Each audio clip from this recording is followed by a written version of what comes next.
ओमफ्राय दानिया मोनसेया जाहैबाय एनडिएफबिनि खोथा बिसिनि खोथाखौथ' रावबो बुङाखिसै एनडिएफबिनि खोथाखौ एनडिएफबिना जाहैबाय बिथांमोना दङ बिसिनाबो एमओएसआव दं केस फोजोबनांगौ रिहेबिलिटेसन जानांगौ ओमफ्राय जेलाव थानायफ्रा गजोबनांगौ जेलाव थानायखौ गहोनो हागोन जागोन रन्जनबाबो गगोन सोरबाबाबो गगोन खिन्थु केसखौ आं बुंगोन केसनि बेलायाव आं बुंगोन बेखौनो सिस्टेम थाबाय मोनसे लेंथि प्रसेस जेनेबा आंबो निजे एक्सपिरियेन्स आंनि जेलनिफ्राय गदों नंगौ आं जेलनिफ्राय गखांनायनि उनाव आंनि केसा जोबनो 5 बोसोर नांगोन दे दा जोंनि बुंनांगौआ बेल' बिदि नङा मानसिया फ्रि जानांगौ जिहेतु बिसोर सुक्तिखारि सान्तिनि नामाव सुक्ति खालामबाय सुक्ति खालामखांनायनि उनाव मानसिया जेल सिङाव थानो आरोखि बे फ्रि जानानै थानांगौ केसा सोलिलांबाय थागोनब्ला 8 बोसोर सोलियो ना 10 बोसोर सोलियो बे थांबाय थागोन जोंनि प्रसिङा बेबायदि जागोन आरो आंहा बिश्वास दङ गगोन जेलनिफ्राय गगोन आरो जायफोर 3 फासि जानायनि मोनसे अर्डार जानानै दं बेखौबो आंहा मोनसे आत्मबिश्वास आंथ' खेबसे बुंखाबायबो बिथांमोनखौ दा फासि होनाय नंला 3 फासि जानायनि माबा दं नामा आङो स्कप मोननायावनो आं बुंदों बेखौ एकदम बोखाराबा जाहाथे खिन्थु बन्द'बो जागोन होनना बुंदों सिमखौ मिथियो बे फासि होननाय जिनिसखौ नोङो मा खायदा खालामनानै बोखार जायसे जागोन दा बन्द'बो जागोन होनना बुंदों डाइरेक्ट बे खोथाखौ दा खालाम बेयो जेराव दोनदोंथ' बे केसा सोलिलांबाय थागोन खिन्थु फासि होननाय शब्दखौ बोखार होनना बुंदों बे जायखिया जाबाय आरोखि दा जासिगोन आं बिराद मोजां बिश्वास दं आरो जाया आंहा बिराद मोजां माबा दं आरोखि माने गोसोआव फोथायनाय दं आं हागोन बादि मोनदां दाथ' इलेक्सननि बिराद मोनसे बिजि इलेक्सन थांगोन गासिबो एप्रोचआ जालांजोबगोन आंहा साहस दङ बुंनायनिबो साहस दं मावनायनिबो साहस दं आरो बिराद बिश्वासा थल' बख'जोबगोन आं नायबाय था रन्जन दैमारिया मान गवा जादों फाग्ला सुखिया खालामना जेल जाजायो नोंलाय मानि मा सुक्ति जाखो बेखौलाय जों डाइरेक्ट बुंनो हायो ना जों डाइरेक्ट बुंनो हायो बबेहाय नुफेरा फाले बबे दुनियाव नुफेरा डाइरेक्ट बुंथारनांगोनब्रा सुक्ति खालामबायथ' मानसिया हा सानसेनि थाखाय सुक्ति खालामबाय केसाथ' नंगौ थागोन बे सिस्टेमाव जोबलांनांगौ 8 बोसोरानो लाथों 10 बोसोरानो लाथों जेनेबा आंबो निजे बुंबाय आङो जेलनिफ्राय गदोंबाबो सुक्ति खालामदोंबाबो आंनि केसा 5 बोसोरसिमावसो जोबहैगोन दा बिसिनाव बिदि जागोन मानसियानो जेलाव थाबाय थायो बिदि जागोन दा बेफोरखौ गोरा जानानैल' था आं मावगोन आं बिश्वास दं आं हागोन बायदि मोनदों दे दा बे जाहैबाय रिहेबिलिटेसननि बेलायाव आं रायज्लायनांगौ खिन्थु दाथ' जेनेबा बुंनो हाया जेनेबा बोरैबा जाफ्लांबाय 2, 3 बेबायदि ग्रुप जाफ्लांबाय ग्रुप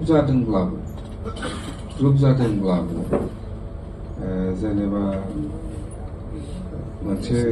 जेनेबा धीरेन दामोनाबो मोनसे ग्रुप जालांदों नोंथांमोना नोंथांमोननि केडारनि माबाखौ दायथ' लानानै दोनगोन बे क'क्राझार आलदा माबा चिराङा आलदा बेबायदि दाफै जेनेबा रन्जन दैमारि बिथांनि ग्रुप जेनेबा मार्टियास लेसखौ उमुगा आलदा बै नंगौना नङा कनफिउस जायोना बे जिनिसा जेनेबा आङो मोनसे ग्रुप जाबाय आंनि ग्रुपखौ आंनि ग्रुपनि बेसेबां केडारफोर दं आङो दायथ' लानो हानांगौ आङो खुनु बेले बेजे जानो हायो मानसिफोरनि लिस्टआ माने एखम्बा ओरै जायो दावखोयो एखम्बा फासयो बिदि जाहोनो नाङा आंनि ग्रुप जाबाय जेनेबा आंनि ग्रुपखौ समस्त जिनिसखौ आं दायित्व लानांगौ जेनेबा सोरनिबा रन्जन बिथांनि ग्रुप दं बे ग्रुपना समस्त केडारफोरनि माबाखौ दायित्व ला लिस्टआ मोजां हो मार्चार्स लिस्टआ जेनेबा सावरायग्रा ग्रुप नोंबो मोनसे ग्रुप जाबाय दायित्व लादोंब्ला नोंनि ग्रुपखौ मानो बै लवार लेभेलनि सोद्रोमाफ्राबो मेम'रेन्डाम फैयो गोजौनिफ्रायबो होयो बबेखौ लानानै खामानि मावनो जाखाङो मार्चार्स लिस्टआ थिग खालाम जेनेबा आङो आंनि ग्रुपनि हिसाबै आङो मिथिगौ उमुक मार्चार्स बेखौ थिग खालामदो जेनेबा रन्जन ग्रुप बियो मिथिगौ रन्जन ग्रुपआ जोंनि ग्रुपआव सोर सोर केडारफोर बेसेबां मार्चार्स जालांखो आंथ' बयनिखौ लगायखाया बेबो आंनिखौ लगायखाया बिदिसो जालांदों दा नङा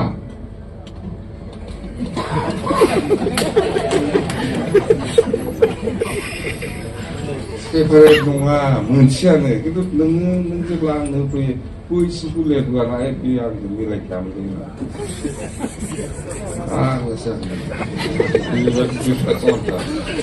बे आं बुंबाय अननानै मार्चार्सआ मार्चार्स दोनखोमालायनो नाङा सोरनिखौबा होयो सोरनिखौबा बेबायदि दाजा जोंबो जेनेबा दा गभर्नमेन्टआव दं हिसाबै जों मोनसे सुक्ति जादों हिसाबै मोनसे दायित्व दं जोङो बुंखानांगोन जोङो बुंनांगोन बा एप्र'चआ जोंहा खालामखाथारनांगोन नङा होमबा एप्र'चआ जोंहा खालामखाथारनांगोन मावनो हायो हाया बेसेबां हायो बेसेबां हाया बे आलादा खोथा खिन्थु आङो आसा खालामदों मावनायाथ' जों मावखागोन बेसेबांसिम हायो ओंखायनो ज' जाफिनदोब्ला माबादो लिस्टखौ दोनखोमालायनो नाङा आरो माबा बिपिएफआव ओंखारबा माबा रिहाबिलिटेसन मोनां होमबानो बे एनडिमेन्ट नंला जायो बिदिबो जायोना नोंसिना बिपिएफआव ओंखारग्रा एनडिमेन्टफोरनो माबाखौ होआखैलायनो नामानो गाखाखिलायनो मा जाखो बिदि दाजाथार एकदम दाजा एनडिपि राजनिति होननाय जिनिसा आलदा आङो बिजेपिखौ मोजां मोनदों आं बिजेपि खालामदों आं कंग्रेसखौ मोजां मोनदों आं कंग्रेस खालामदों जाथि मेलाव जों खौसेथि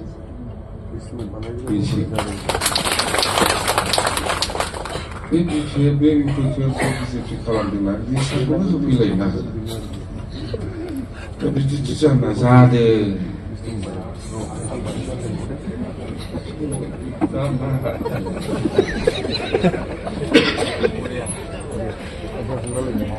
बेफोरखौ